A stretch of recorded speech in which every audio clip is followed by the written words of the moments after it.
Awakening with Brahma Kumaris. Namaskar. Welcome to Awakening with Brahma Kumaris. Welcome sister. ओम शांति। ओम शांति। पिछली बार हमारी मुरली अधूरी रह गई थी। मुरली का टाइटल था कि शिक्षा के साथ क्षमा और रहम दो, दुआएं लो, हाँ दुआएं दो तो आपका घर आश्रम बन जाएगा। बाबा बच्चों को बहुत एक सहज पुरुषार्थ की विधि सुनाते हैं। अमृत वेले से लेकर, अमृत वेले मतलब सुबह 4 बजे जब हम उठते हैं, लेकिन जब भी हम उठे तो अमृत वेले से लेकर सबको जो भी मिले उससे दुआएं लो और उसको दुआएं दो। ब्यूटीफुल। दुआएं दो और दुआएं लो का मीनिंग ये नहीं है नेसेसरी कि दुआएं दो और दुआएं लो। उसका मीनिंग है दुआएं दो और वो करते हुए अपने लिए दुआएं लो। मैंने जब आपके लिए अच्छा सोचा तो मैंने अपने आप को अच्छी एनर्जी दे दी ना। तो दुआएं दो जब किया तो दुआएं लो अपने आप हो गया ना। मैंने अपने आप को अच्छी एनर्जी दे दी। आप कब मुझे देंगे is okay, take your time. I have already given it to myself. यही it can happen the other way round कि आप मेरे लिए अच्छा सोच रहे हैं, आप भूल गए हैं उस बात को, लेकिन मैं अभी तक नेगेटिव सोच रही हूँ, तो भी आपकी पॉजिटिव एनर्जी मुझे वर्क नहीं कर रही। तो मैंने अगर बद्दुआ दी जी, तो सबसे पहले मुझे ही मिल रहे हैं। अमृत वेले बाप से सहज याद से, बाबा को याद करो, परमात्मा को याद करो, उसको कनेक्ट करो, उससे बातें करो, तो दुआएं लो और सारा दिन दुआएं दो और दुआएं लो। कोई बद्दुआ दे तो क्या करेंगे? आपको बार बार तंग करे तो क्या करेंगे? देखो, आप परमात्मा के बच्चे, दाता के बच्चे, दाता हो ना, तो दाता का काम क्या होता है? देना। तो सबसे अच्छी चीज़ है दुआएं देना। कैसा भी व्यक्ति हो, लेकिन है तो आपका भाई या बहन। हम एक परमात्मा के बच्चे, आपस में भाई बहन। तो बाबा एक ही माँ की पेट से निकले 2 बच्चे आपस में एक दूसरे को दुआ नहीं देते हैं। उसका एक ही रीज़न है, दाता की बजाय लेने वाले बन गए। रिश्तों में सिर्फ यही रीज़न है, देने वाले, एनर्जी देने वाला है रिश्ते में। आज हम लेने वाले, हमें सबसे चाहिए। अगर बद्दुआ वाले को भी आप दुआ देंगे, वो दे न दे, लेकिन आप दुआ देंगे तो दुख क्यों होगा? जब उसको दुआ दी तो खुद की स्थिति क्या हो जाएगी? खुशी। अगर वो नहीं हम करेंगे तो उसकी बद्दुआ मतलब उसकी नेगेटिव एनर्जी हमें दुखी कर देगी। मैंने कभी ये नहीं सोचा था कि जब मैं उसके नेगेटिव सोचता जाऊं या उसको बद्दुआ देता जाऊं तो अंदर कितना वो जहर खुद पी रहा हूं। पहले खुद ही पी रहे हैं, खुद पी रहा हूं पहले नहीं, खुद ही पी रहे हैं, खुद ही पी रहे हैं। जो चिंतन कर रहे हैं वो खुद ही पीना है।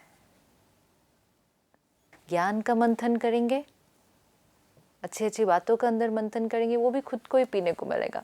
और अगर दूसरों की कमज़ोरियों का मंथन करेंगे, वो भी हमारी प्रॉपर्टी बन जाएगी। तो इसलिए बाबा ने कहा, अगर बद्दुआ देने वाले को भी आप दुआ देंगे, वो दे ना दे, लेकिन आप दुआ देंगे तो दुख क्यों होगा?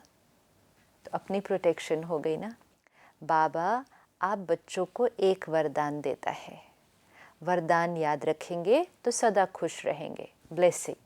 तो परमात्मा एक वरदान देता है, वरदान है अगर आपको कोई दुख दे तो भी आप दुख लेना नहीं। वो दे लेकिन आप नहीं लेना, क्योंकि देने वाले ने तो दे दिया, लेकिन लेने वाले तो आप हो ना। मैं आपको यहाँ से कुछ दूँ तो मैंने तो अपना काम कर दिया, दे दिया, तो लेकिन बाबा ने कहा लेने वाले तो आप हो ना। देने वाला लेने वाला नहीं है, देने वाला सिर्फ देने वाला है, लेने वाले तो आप हो ना। अगर वो बुरी चीज़ देता है, दुख देता है, अशांति देता है, तो बुरी चीज़ है ना।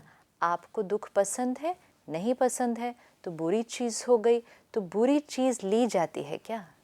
तो कोई आपको बुरी चीज़ दे तो आप लेंगे क्या?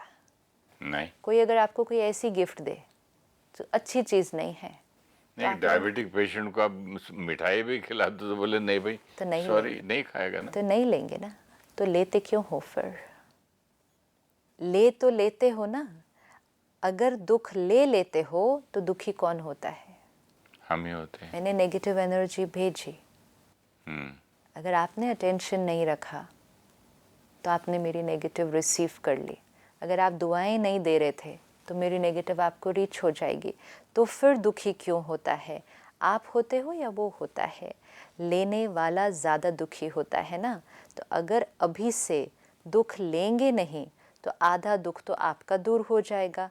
लेंगे ही नहीं और आप दुख की बजाय उसको सुख देंगे अगर, तो दुआएं मिलेंगी ना। तो सुखी भी रहेंगे और दुआओं का खजाना भी भरपूर होता जाएगा। हर आत्मा से कैसी भी हो आप दुआएं लो, शुभ भावना, शुभ कामना रखो। कभी कभी क्या होता है, कोई ऐसा काम करता है तो कोशिश करते हैं कि शिक्षा देनी है। किसी से गलती हुई तो कोशिश करते हैं कि शिक्षा देनी है। तो सोचते हो कि इसको ठीक कर दो। शिक्षा देनी है, शिक्षा दो, लेकिन शिक्षा देने की सर्वोत्तम विधि है क्षमा का रूप बन के शिक्षा दो। सिर्फ शिक्षा नहीं दो, रहम क्षमा भी करो और शिक्षा भी दो। किसी ने कोई गलती की है, हमें उनको बताना है, लेकिन अगर हमने उनके प्रति वो नेगेटिव पकड़ के, वो क्रिटिकल एनर्जी पकड़ के, ये वो गलत हैं, वो बुरे हैं, वो नफ़रत भी कई बार पकड़ के फिर शिक्षा दी है, तो क्या पहुंचेगा उधर तक? ये शिक्षा जो है ना सिस्टर, क्रिटिसिज्म हो जाती है, क्रिटिसिज्म ही हो फिर जाता शिक्षा नहीं रहती। हाँ। क्योंकि अगर मैं बोल तूने ये किया, तूने ये किया, तूने ये किया, तूने ये किया, कहाँ फिर ये तो क्रिटिसिज्म हो गई। क्रिटिसिज्म तो हो रियल शिक्षा बाबा ने इतनी सुंदर तरीके से बताया कि पहले आप उसको माफ़ करेंगे, प्यार करेंगे, क्षमा करके उसको फिर समझाएंगे। तो अब क्या होगा? वो समझाना हुआ। पर अब क्या होगा? पहले जब क्रिटिकल थे, सपोज मेरे से गलती हुई और आपके अंदर चित्त पर, इवन अगर बाहर से आप बहुत प्यार से बता रहे हैं, लेकिन मैं ये समझ रहा हूँ कि कितना गलत आदमी है, कितना गलत काम कर और रहा है, आपके कितना चित्त पर वो नेगेटिविटी आपने पकड़ी हुई है, मेरे पास कौन सी वाइब्रेशन आएगी? क्रिटिसिज्म वाली। तो जो वो क्रिटिसिज्म वाली वाइब्रेशन मेरे तक पहुंचेगी तो आपकी वो अच्छी बताई हुई शिक्षा भी मैं स्वीकार नहीं कर पाऊंगी। मैंने गलती की और आपने मुझे शिक्षा देनी है, लेकिन अंदर अगर चित्त पर ये गलत है, ये बुरा है, इसको ऐसे नहीं करना चाहिए, ये हमेशा ही ऐसे करता है, ये जब एनर्जी होगी तो वो एनर्जी मेरे तक पहले पहुंच जाती है। जैसे वो एनर्जी मेरे तक पहले पहुंच गई, सबसे पहली चीज़ तो मेरा ईगो पहले कहेगा कि नहीं आप ही गलत, क्योंकि आपसे मुझे एनर्जी कौन सी आ रही थी कि मैं गलत हूँ। See you are sending me this energy that I am wrong, so I will automatically create a thought for you that you are wrong and I will defend my mistake. आज ज़्यादातर क्या होता है, जैसे ही हम किसी को कुछ उनकी गलती बताते हैं तो वो पहले अपनी गलती को डिफेंड करेंगे, अपनी गलती को जस्टिफाई पहले करेंगे, दूसरे पे डालेंगे, वो ऐसा हुआ ब्लेम था, करेंगे, ऐसा हुआ था। मतलब स्वीकार नहीं करेंगे। क्यों? क्योंकि जैसे ही हमने उनको ये वाइब्रेशन भेजा कि वो गलत हैं, तो उन्होंने भी हमारे लिए ये वाइब्रेशन क्रिएट करना है कि हम गलत हैं। ये ऑटोमेटिकली हो जाएगा। अब जैसे ही हमने पहले क्षमा कर दिया, क्षमा कर दिया मतलब हमारे चित्त पर उनके लिए या उनकी वो करे हुए काम के लिए जो गलत हो गया है, वो हमने यहाँ नहीं पकड़ के रखा। ये है क्षमा। क्षमा मीन्स माई चित्त हियर क्लीन, ऐसे है, ऐसे है, ऐसे है, ऐसे, क्लीन हो गया, क्लीन। जैसे वो क्षमा किया, अंडरस्टैंडिंग और एक्सेप्ट किया कि अपने दृष्टिकोण से उनको कुछ सही लगा होगा, तो हमने एक्सेप्ट किया उनको, जैसे ही एक्सेप्ट किया तो उन्होंने भी हमें क्या करना है, एक्सेप्ट करना है। जैसे ही दोनों तरफ से थोड़ी थोड़ी एक्सेप्टेंस शुरू हुई तो फिर शिक्षा, तब फिर शिक्षा दूसरे तक पहुंचनी ईजी है, नहीं तो डिफ़िकल्ट। इसीलिए क्षमा के बिना शिक्षा नहीं पहुंचेगी, वो डिफ़िकल्ट हो जाएगा। तो इसीलिए बाबा ने कहा कि शिक्षा देने की सर्वोत्तम विधि है क्षमा का रूप बन के शिक्षा दो। सिर्फ शिक्षा नहीं दो, रहम क्षमा भी करो और शिक्षा भी दो। दो शब्द याद रखो, शिक्षा और क्षमा। दो शब्द याद रखो, शिक्षा और क्षमा। अगर रहम दिल बन के उसको शिक्षा देंगे तो आपकी शिक्षा काम करेगी। आज बहुत सारे पेरेंट्स कहते हैं बच्चे कहना नहीं मानते, इतना उनको समझाओ मानते नहीं हैं, मतलब हमारी शिक्षा काम नहीं कर रही है। हम एडवाइस दे रहे हैं, हम डायरेक्शंस दे रहे हैं, हम ओपिनियन दे रहे हैं, हम राय दे रहे हैं, काम नहीं कर रही। सामने वाला स्वीकार नहीं कर रहा। क्यों स्वीकार नहीं कर रहा? हमारी तरफ से राइट एनर्जी नहीं जा रही है। शिक्षा बाद में देनी है, पहले राइट एनर्जी देनी है। ये मुरली पढ़ के मुझे क्रिटिसिज्म और शिक्षा में बहुत फ़र्क क्लियर हो गया मैं एकदम, कि मतलब हम लोग कहाँ देते हैं शिक्षा बच्चों को। सीधा का सीधा पनिशमेंट दो, ये दो, उसको बाहर नहीं जाने दो, आज खेलने नहीं दूंगा, तुमने ये गलती की। कहाँ कहाँ दी शिक्षा? उसको तो पनिशमेंट दी, क्रिटिसिज्म दिया। And it's also not about कि हम जो करते या बोलते हैं, इट्स ऑल्सो अबाउट हम क्या सोचते हैं ओनली। सोचा इसीलिए तो उसको इतना डांटा वाटा ना। नहीं, कोई रिश्तों में हम डांट नहीं सकते। हाँ, कई सब रिश्तों में तो डांट नहीं सकते। कई जगह मतलब सोच के पी जाते हैं, अंदर ही कर लेते हैं, ऊपर से मीठा बात करते हैं। वो पिया नहीं जाता ना, वो तो हो गया, भेज दिया वाइब्रेशन जो सोच दिया। अच्छा, तो क्षमा कहाँ करना है? क्षमा ये नहीं करना it's okay I forgive you, that's not necessary. वो तो अगर करना है तो ठीक, लेकिन क्षमा कहाँ किया? क्षमा मतलब अंदर से उनके प्रति जो सोच थी उसको क्लीन किया, ताकि उनको हमारे से वो वाइब्रेशन मिले। जब उनको हमारे से वो वाइब्रेशन पहुंचेगी तब उनकी भी वाइब्रेशन हमारे प्रति चेंज हो जाएगी, तब शिक्षा रीच होगी। मुझे से एक थॉट है कि जब हम ऐसे लोगों को माफ़ करके और शिक्षा देंगे और प्यार करेंगे तो हमारा पात्र इतना साफ होगा कि जब हमारा प्रभु से मिलन होगा योग में, तब कनेक्शन में कितनी जल्दी बैटरी हमारी चार्ज होगी, तो हम भी पवित्र हो रहे हैं ना। ये पात्र कितना साफ हो रहा है। कंटिन्यूअस साइकिल है ना, कंटिन्यूअस साइकिल है। योग में भरेंगे, फिर सारा दिन उसको यूज़ करेंगे, जितना यूज़ करेंगे पात्र उतना और साफ होता जाएगा। योग अगले दिन और अच्छा लगेगा और एनर्जी जल्दी खींचेगा। तो इसीलिए तो बताया ना बाबा ने कि तीव्र पुरुषार्थ का सहज साधन रॉकेट की तरह यंत्र है कि सबको दुआएं दो। रॉकेट की तरह यंत्र है, और यही अगर सारा दिन व्यर्थ चिंतन में बीत गया तो सुबह मेडिटेशन में बैठेंगे भी तो कहेंगे योग लगता ही नहीं है। फिजिकली भी टायर्ड हो जाते हैं, ड्रेन्ड आउट फील करेंगे ना, बहुत ड्रेन्ड आउट और डिप्लीटेड फील करेंगे। दर्द हो रहा है, मैं उदास हूँ, लो हूँ, पता नहीं क्यों लो है। अब ये सोचे हम क्यों लो फील करते हैं? क्योंकि हमने किसी के लिए बहुत लो सोचा है सारा दिन, और जब हमने नीचा सोचा भी कुछ की थी, हुआ कुछ, ये भी तो होता है। ठीक है ना, इसीलिए तो बाबा ने कहा ना कि वो क्रोधी भी हो, वो गलती भी करे, वो आपको बद्दुआ भी दे तो भी दुआ आप दुआ दो। क्योंकि हमारा लक्ष्य क्या होना चाहिए जीवन का? आगे आगे आगे और आगे बढ़ना है। वो एक्सपेक्टेशंस भी नहीं मीट करता है तो कितना बुरा लगता है उसे। कोई एक्सपेक्टेशंस मीट नहीं करता है, यहाँ तक कि कई बार जो हमने एक्सपेक्ट नहीं किया था वो कर देते हैं, उसका उल्टा ही कर देते हैं। नेगेटिव कि हम कहेंगे चलो कुछ अच्छा नहीं करना था हमारे लिए, लेकिन ऐसा कर दिया। कम से कम ऐसा तो नहीं करना चाहिए था।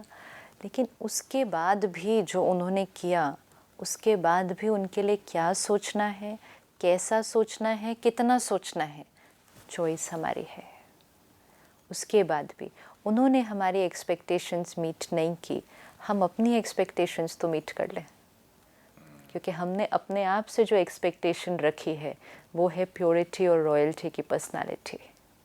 दूसरे हमारी एक्सपेक्टेशंस नहीं मीट करेंगे, क्योंकि दूसरे वो करेंगे जो उनको सही लगा, लेकिन हम अपनी एक्सपेक्टेशंस मीट करें।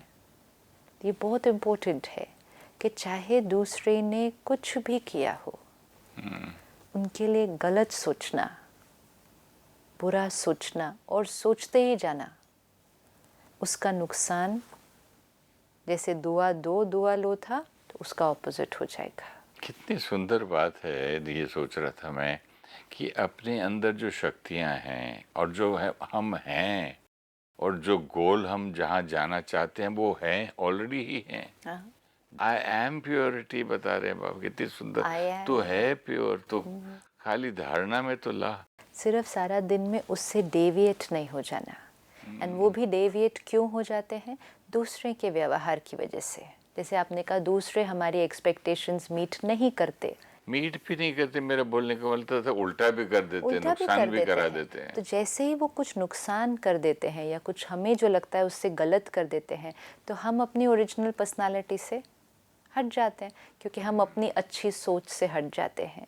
तो दूसरे के व्यवहार को देखते हुए हम अपनी प्योरिटी से शिफ्ट हो जाते हैं। मुश्किल लगता है प्रैक्टिकल लाइफ में थोड़ा। नहीं, बहुत ईजी है। अब मैं समझू किसी के साथ गया कहीं, हाँ, कम से कम मेरे बारे में अच्छा ना बोले तो बुरा भी तो ना बोले ना भैया। जो वो बोलेगा वो उसकी सोच है, वो सत्य नहीं है, वो उसकी सोच है। जो वो बोलेंगे, उसकी सोच मुझे फिर दर्द क्यों देती है, दुख क्यों देती है, क्योंकि तकलीफ हमने क्यों देती है? एक्सपेक्ट किया कि लोग हमारी महिमा करें। जब पात्र हम खाली है हमने ना, इतना तो नहीं सोचा था कि महिमा ना करे, कम से कम तो बुरा भी तो ना बोले। हर एक एंटाइटल्ड है अपने ओपिनियन के बारे में, और उसका ओपिनियन उसके संस्कारों से बनता है, उसकी सोच से बनता है। इसीलिए ही फ़र्क है, हम जब खाली हैं, जब हम भरे हुए हैं। जब हम खाली हैं तो हमें दूसरों की which is okay, we are on a journey. वो लेकिन अभी अवेयरनेस तो आ जाए कि ये मुझे बुरा लगा, मैंने सोचा था कि ये मेरे लिए अच्छा बोलेंगे, अच्छा नहीं बोलेंगे, कुछ नहीं बोलेंगे, लेकिन इन्होंने तो वहाँ जाकर मेरे लिए बुरा बोल दिया, तो अब मुझे बुरा लगा। तो अब ये बुरा लगना शुरू हुआ। 1 thought, 2 thought, 10 thought, 2 minute, 4 minute, कितनी देर और? This is the point.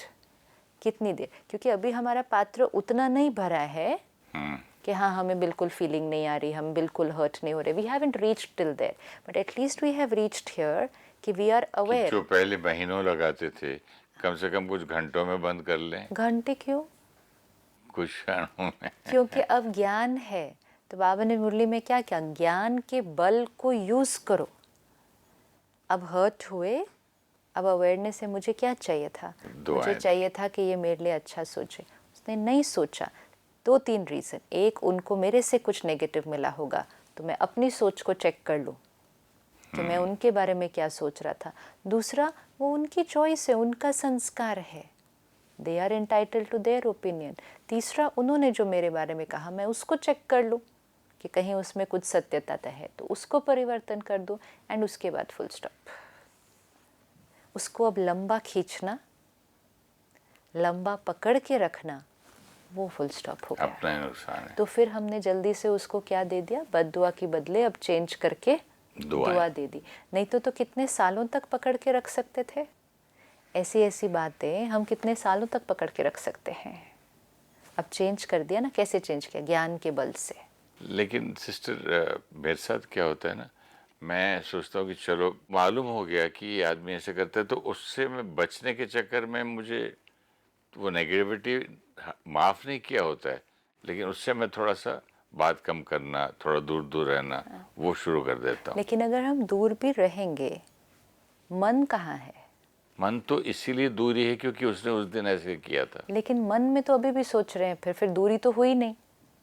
अगर हम किसी से विड्रॉ, बट फिजिकली विड्रॉ करके माइंड पे तो अभी तक वो नेगेटिविटी चल रही है। तो माइंड पे जब वो नेगेटिविटी चली, तो फिर फिजिकल विड्रॉ का भी क्या फ़ायदा हुआ? किसी से विड्रॉ भी अगर हम करते हैं तो विड्रॉ तो तब कि विड्रॉ करने के बाद मेरा चित्त शांत हो जाए। अपने गुस्से से विड्रॉ करना है, अपनी थॉट से विड्रॉ करना है। कितने सबसे विड्रॉ करेंगे सारा दिन में तो। इसीलिए इस मोड से शिफ्ट होकर कि इनसे मुझे अच्छा मिले, ये मेरे लिए अच्छा सोचें, ये मेरे लिए अच्छा बोलें, ये मेरी एक्सपेक्टेशन पूरी करें, this is all opposite of royal. तो वो लाइन है ना, प्योरिटी की थॉट्स फैलाइए, प्योरिटी की पर्सनालिटी। और और वही जितनी फैलाएंगे, जितनी रेडिएट करेंगे, स्टॉक बढ़ता जाएगा। अभी हम खाली हैं, अभी हम भरे नहीं हैं, इसीलिए हर्ट होते हैं। लेकिन जैसे ही हर्ट हुए, अवेयरनेस आई, फटाफट से चेंज किया, पुरानी बात को भूल गए, अपनी ओरिजिनल पर्सनालिटी में आए, भरा। अगर पुराने तरीके से पकड़ के रखा, लीक और लीक। सिंपल। ये अवेयरनेस चाहिए अभी जर्नी पर। आपने कहा ना मुश्किल, मुश्किल नहीं, ये अवेयरनेस मुश्किल। हाँ, ये अभी ये लग सकता है कि हम बिल्कुल हर्ट नहीं हो रहे। We have not reach that stage, but we can reach this stage and this is very easy to begin. एंड जैसे ही हम इस स्टेज पे पहुंचेंगे तो धीरे धीरे हम उस स्टेज पे आ जाएंगे, क्योंकि पात्र जितना भरता जाएगा, तो फिर बाबा ने आज कहा हलचल कम, हिलना कम, जितना बर्तन भरता जाएगा।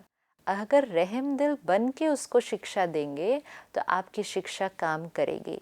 अगर रहम दिल बन के नहीं देंगे तो शिक्षा एक कान से सुनेंगे, दूसरे कान से निकल जाएगी। वाइब्रेशन सही नहीं गई तो देन दे ओनली वर्ड्स। उन्होंने एक कान से सुनी, दूसरे कान से निकाल दी। शिक्षा को स्वीकार नहीं किया, शिक्षा धारण नहीं होगी। ऐसे है ना, अनुभव है। आप भी किसी का शिक्षक तो नहीं बन जाते हो। शिक्षक बनना जल्दी आता है, लेकिन क्षमा करना, शिक्षक बनना जल्दी आता है, लेकिन क्षमा करना दोनों साथ साथ चाहिए। पहले क्षमा करते जाना, फिर शिक्षा देते जाना। अभी से रहम, रहम करने की विधि है शुभ भावना, शुभकामना। ठीक है, उनका वो संस्कार था, उनका पास्ट अकाउंट था, वो किसी बात पे हर्ट हुए होंगे, उनको वो बात सही लगी होगी, उनके पास उसके पीछे कुछ रीज़न होगा। शुभ भावना, वो शुभ भावना, शुभकामना। जैसे कहते हैं ना, सच्चा प्यार पत्थर को भी पानी कर देता है। सच्चा प्यार पत्थर को भी पानी कर देता है। ऐसे ही क्षमा स्वरूप से शिक्षा देने से आपका कार्य जो चाहते हो ये नहीं कर रहे हैं, ये नहीं हो रहा है, वो कार्य होता हुआ प्रत्यक्ष दिखाई देगा। ये क्षमा जैसे कहते हैं कि पत्थर को, सच्चा प्यार पत्थर को भी पानी बना देता है। ऐसे ही जब क्षमा स्वरूप से शिक्षा देते हो, क्षमा मतलब फिर प्यार है, एक्सेप्टेंस है, तो आपका कार्य जो चाहते हो और जो नहीं हो रहा है, वो नहीं कर रहे हैं, वो होता हुआ प्रत्यक्ष दिखाई देगा। एटमॉस्फेयर बदल जाता है, लोग बदल जाते हैं, लोग बदल जाएंगे, क्योंकि हमारी वाइब्रेशन बदल गई है। आपके रहम दिल बन शिक्षा देने का प्रभाव, उसकी कठोर दिल भी परिवर्तन हो जाएगी। पावर है, पत्थर को भी पानी कर सकता है। तो क्या वरदान मिला? न दुख देना, न दुख लेना। पसंद है, पसंद है तो अब लेना नहीं। तो बाबा कहता है अगर बात पसंद है तो अब इसके बाद दुख कभी भी लेना नहीं। गलती नहीं करना। जब बाप दुख नहीं देता तो फॉलो फादर करो। जब भगवान दुख नहीं देता तो फॉलो फादर करो। कर रहे हैं ना, कभी कभी थोड़ा डांट देते हो, डांटना नहीं, रहम करो। रहम के साथ शिक्षा भी दो। बार बार किसी को डांटने से और ही आत्मा जो है ना वो दुश्मन बन जाती है।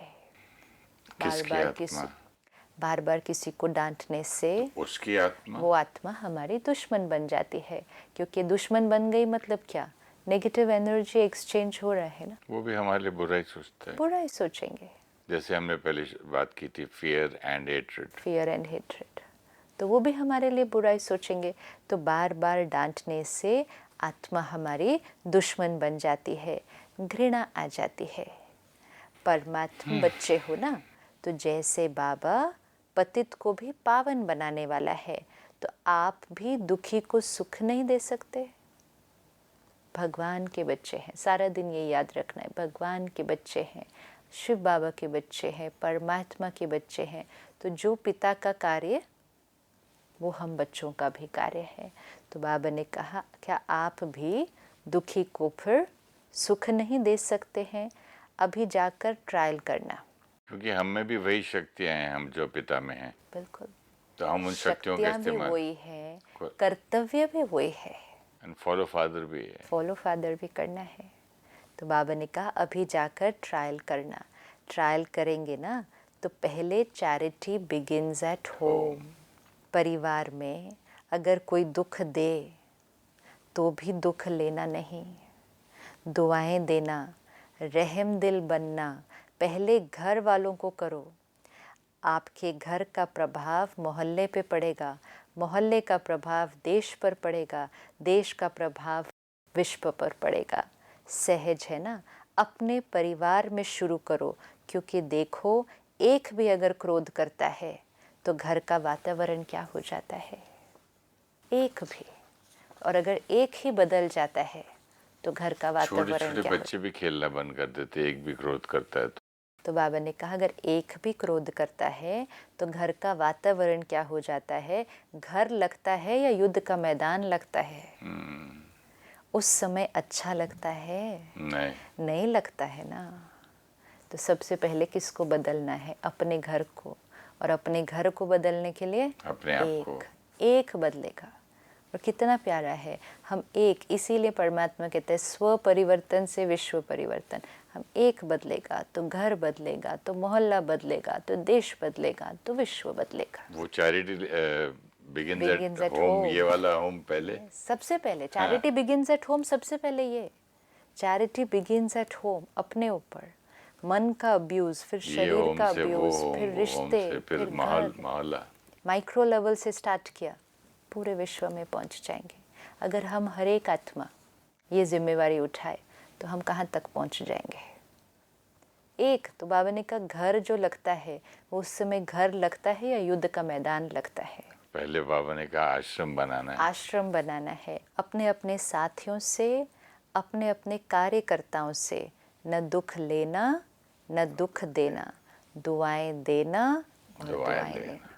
आज होमवर्क है, सुबह से अमृत वेले से लेकर जो भी मिलेगा, सबसे पहले उठते ही सबको दुआएं, सबको दुआएं। कोई कैसा भी हो, चाहे क्रोधी भी हो, मिले, क्रोधी भी हो, बद्दुआ भी दे, कोई गलत भी करे, हमारे एक्सपेक्टेशंस नहीं मीट करे, तो भी हमें क्या देना है?